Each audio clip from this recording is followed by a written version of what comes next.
સુરતમાં 5 વર્ષીય બાળકી સાથે દુષ્કર્મ થયું છે। પાડોશમાં રહેતા નરાધમે જ આચર્યું દુષ્કર્મ। વડાપાઉં ખવડાવવાની લાલચ આપી અને જાડી ઝાંખરામાં લઈ જઈને દુષ્કર્મ આચરવામાં આવ્યું।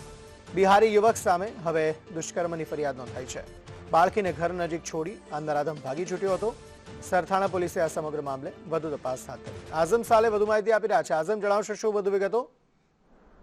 સરથાણા વિસ્તારમાં યુપીવાસી પરિવારની 5 વર્ષની પુત્રી ગત બપોરે 12 વાગ્યાની અરસામાં પોતાના ઘર નજીક ફળિયામાં રમી રહી હતી। તે દરમિયાન 23 વર્ષીય બિહારી યુવક, જેનું નામ છે મિથલેશ કુમાર રાજુભાઈ સાહુ, તેને વડાપાઉં ખવડાવવાની લાલચ આપીને નજીકની જાડી ઝાંખરા વિસ્તારમાં લઈ ગયો હતો અને માર મારી જબરજસ્તી દુષ્કર્મ આચર્યું હતું।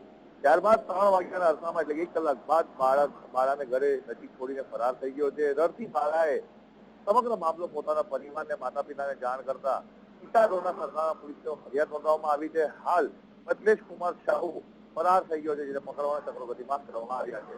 જી, આભાર સમગ્ર માહિતી આપવા માટે।